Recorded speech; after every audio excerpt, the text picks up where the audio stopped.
Good morning. Welcome to the channel. Some fun stuff is happening today. We got a phone call. I love those phone calls.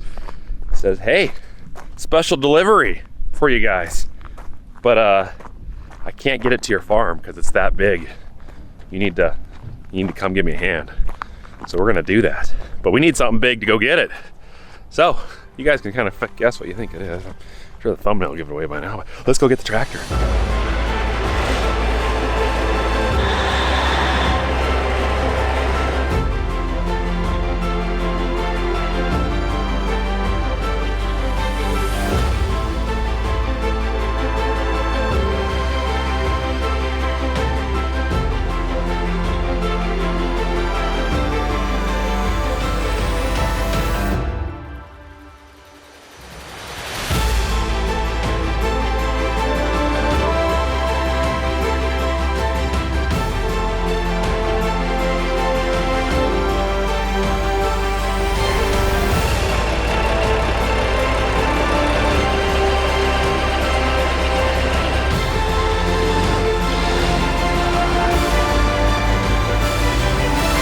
So Ken brought this cart up here from Unverferth at the factory, and this is his baby.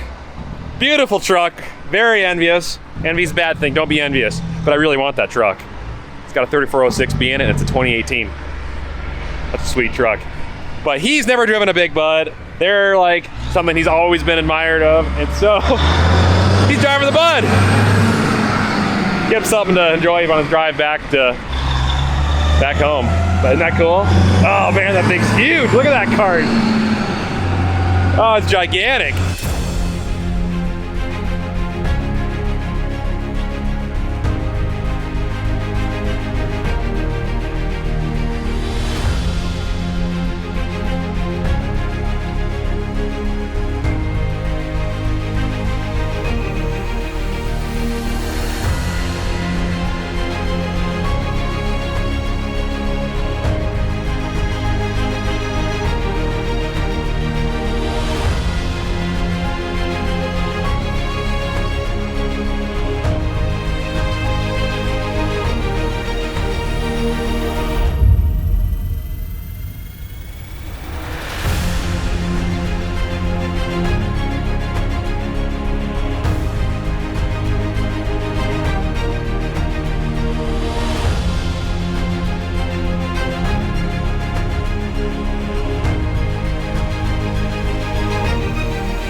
You guys guessed it, it's a quad, but this isn't any ordinary quad. This is a 2021 AFS Connect 620 quad track. This is the biggest, most powerful tractor from Case IH. At 620 horsepower, it boosts well up to the high 600s, weighs in at about 60,000 pounds. There's plenty of space on here to add another 5,000 to 10,000 pounds of weight if you wanted. This 620 quad now has an entirely new set of remotes on the back. They're supposedly a lot better to do with these high hydraulic use fans on these big, large air carts. Supposedly it's a lot better system. LED lights throughout the whole tractor. All across the top of the cab, all around the sides. This thing lights the fields up. Really nice. And this beautiful tractor is paired up with this mighty 2,000 bushel Brent 2096 grain cart. It's got the Avalanche unloading system on it. This baby unloads at 1,000 bushels a minute. It's huge. It's got the equalizer tracks on it. This baby grosses, or can net, over 100,000 pounds of product in it, plus the weight of the cart. This thing's gigantic, even equipped with an Unverferth flag. I suppose we should start this thing up. You guys wanna go inside? Let's take a look. Ooh, that color scheme is nice. It's like a light beige with the Case IH red, all leather, redesigned front steering console here. They've got all new fan outlets on and everything. Look at that seat. That seat is beautiful. Instructional seat. Got fold down little compartment here. Ooh, that might work for my drone. Cup holder. This is it right here though. This is what makes the difference. This is the Pro 1200. So long, Pro 700, 1200 from here on out. Plus a nice tablet here, or I guess LED display for, I believe, all your instruments for your engine. Fire this baby up. So immediately right away, I've got our, looks like we're in park. Drive, got it, fuel. I need to put some fuel in this thing. Def level, coolant level, and oil pressure, I believe, or oil temp. It's in park. Our 1200 is booting up. Fire up. The seat swivels like, I think 30 or 40 degrees. Really nice. Is that 30 or 40? That's about 30 or 40. So I think it's gonna be a really nice when I'm dumping on the go. I'll be able to look back and see the combines right here rather than breaking my neck trying to look behind me. I can also adjust this monitor, swivel this back and forth. My multi-function handle, customizable buttons, yes. I can customize 5, 6, 7, 8, all of these to whatever I want. I can customize the remotes to which remotes I want. My bumper shifter, shift up, shift down, forward, reverse. I've got my colored remotes back here, which is awesome, color coded, and you can change the colors on those as needed depending on what you plug in the back. So if I plug something in wrong back there, I can flip it and just adjust it up here in the Pro 1200 display. This display is crisp, it's snappy, touchscreen ability, so yes, it's just like your tablet. You can drag your hand around and their fingers around and be able to adjust stuff as needed.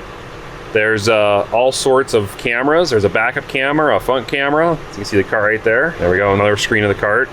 It's ISO bus ready, so I can get into the U-Harvest for the cart right here. Well, I don't know about you guys, but harvest is going on right now. This showed up right as we started our wheat harvest.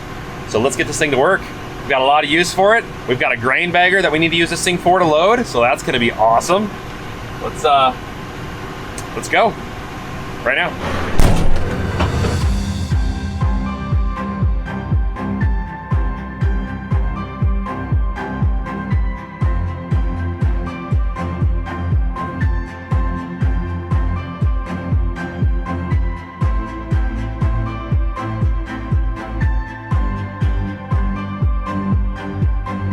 That thing is huge. Oh man. They make a 2,500 bushel version of this thing. This is 2,000. We need more combines. Utilize it properly on this farm. 1,950 bushels right there. Not quite 2,000. We're like 98% full. That's crazy. Where's my bagging guy? We gotta run this tractor.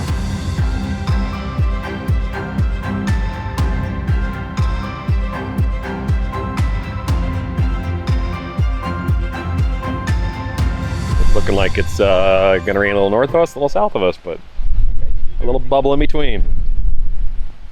It's okay. We'll get back out there. And we're back. Next day. It kept sprinkling, so we just decided, let's just not go back out to the field. We'll see if it's ready. I'm pretty sure it is. Guys got the combines rolling. I forgot my rag again. These windows keep getting dirtier and dirtier, and I keep forgetting to bring a rag to wipe them down, so we might have to bear with some dirty windows until I get something here to wipe them. But let me show you something pretty cool about this tractor. It's got something called a smart fuse. That's what it is, a smart fuse. And when I touch this little button here, somehow it senses that my finger's touching it before I even press it. And I hear a clunk in the tractor. And what's going on is it's basically starting to energize all the nodes in the tractor and the computers to get ready to start booting up. Did you hear that? I gotta unlock it first too. That's pretty cool. The moisture in that field that we were in last night before the rain was already kind of high. We just did a moisture test, just 13.5% moisture. That's a little high to be putting in grain bins without aeration, and the bins we're putting them in don't have aeration. So we're going to move to another field and leave what we didn't finish there and come back and get it later, because I think I went on to the Farmers Business Network satellite imagery, and I'm pretty sure I was able to tell which fields are riper by the imagery, which is pretty awesome. So we're gonna head to there, take a look, and if it's ready to go, I'll start rolling in this thing. There we go.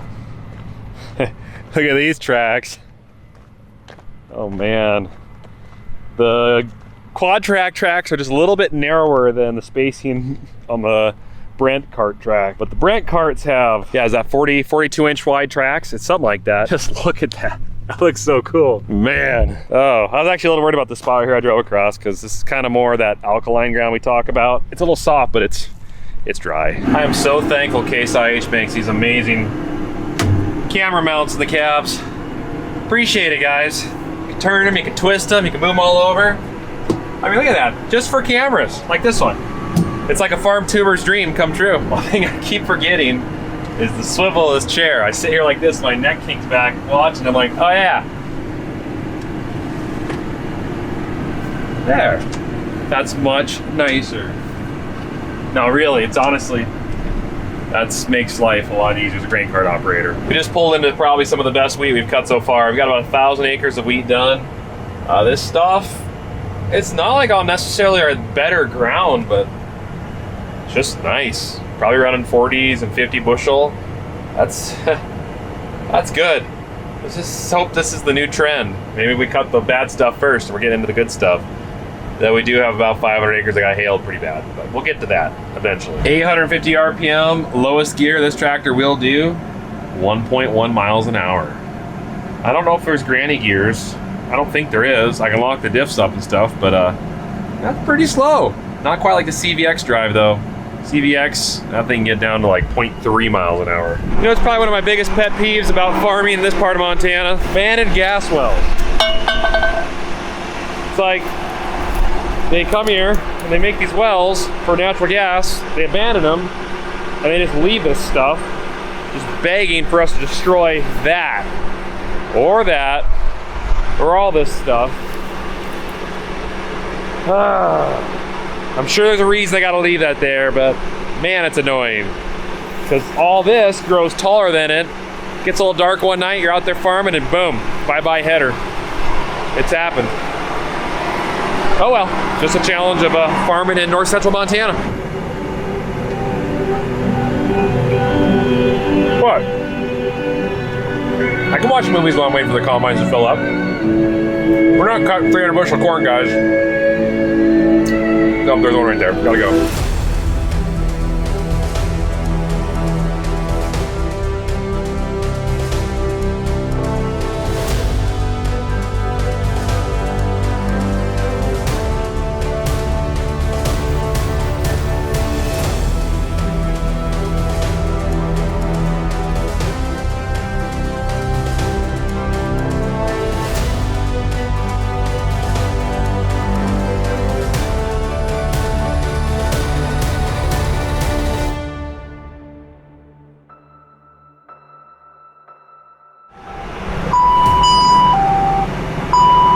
If I was mistaken, I would say someone's at the front door. That's telling me I need to put it in park when I get out of the seat. Probably a smart thing to do. But it's smart, so it automatically puts it in park for me. I've been on the seat for very long. Good feature to have. Don't want to be rolling down the hill. So I'm still kind of learning how tracks roll. Like, okay, tires, I understand. I get on a hill, I can see the tires slowly start to turn. I know I'm starting to roll, put it in park, whatever, put the brakes on. Tracks, on the other hand, are different. It's not, but it is. The way it starts to roll is just, I don't know, it's just different. Tracks are definitely a unique breed. This, though, this is looking really nice. This wheat is the kind of wheat that I wish we could see across the whole farm. Look at that, it's almost up to my waist. 40, 50 bushel wheat here, maybe even up to 55. Big heads, full of kernels, nice plump kernels. The reason we don't have that across the whole farm is because, well, we recrop. So a lot of that wheat that we were cutting that was 30s, that was peas last year. And those peas last year took the moisture out of the ground that would have made a crop like this. This was on chem fallow, fallowed ground. So there wasn't a crop here last year. That's the difference you get, about 15, 20 more bushels an acre by not cropping the ground every year. Now, we also grew like 40 bushel peas on a lot of that ground that would have been in fallow that was in spring wheat last year. So if we would have fallowed that ground, we wouldn't have had all those peas, and to gain 15 bushel in spring wheat next year, that's kind of the key. We just can't control the weather though. That's the hardest part. If we knew consistently how much rain we would get every year, plan accordingly. But, well, every farmer wishes that. Okay, cool shot time.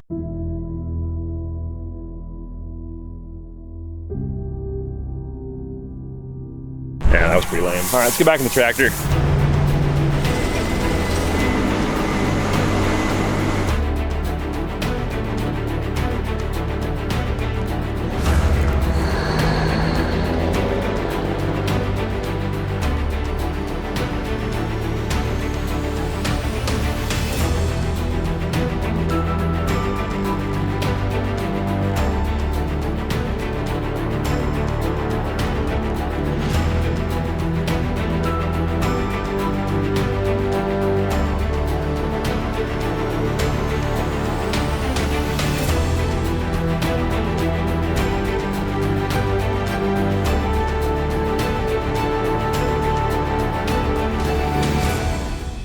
I finally synced my phone to the Bluetooth in this thing.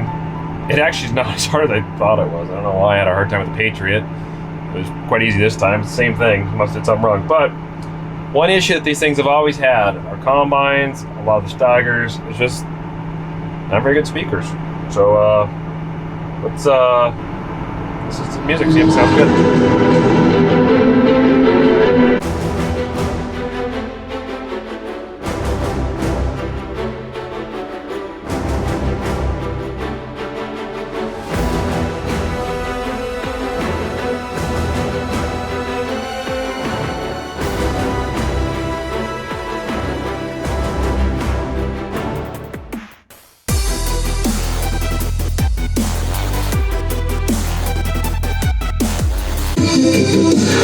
That's good.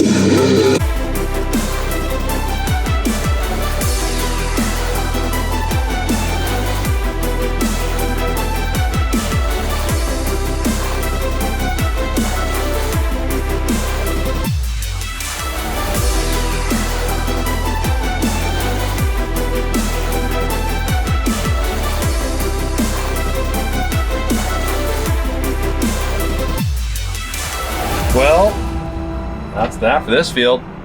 I think we're either going to park or run these things back to the farmyard and work on them in the shop and just make sure everything's good to go in the morning and do it all over again. Lights on this tractor at night are spectacular. They're just as good as B-Spine. Those Thomas lights that we have on B-Spine, beautiful lights, do a wonderful job. This thing's just got as good of lights. There's everywhere. In fact, I turned a few of them to get them out of the face of some of the combine operators over there, but it is pretty easy if you need to go in and change the lights. So if for some reason you want to turn off those lights on that side, I can just tap the buttons and shut them all off, as you can see. I'm gonna need to work out some kind of a pitch that I can give to Case IH to, you know, get them to leave this tractor here for a couple years, just a couple years. This is Case IH owned, so this isn't a dealership tractor. This is actually Case IH owned. So I have to be a little bit more gentle with this one. Not that I'm not with dealership tractors, but you know, this is Mother Case. Gotta be nice to it. Would be nice to the Milk Farms though, permanently. All right, I need to go to bed. I'm getting loopy.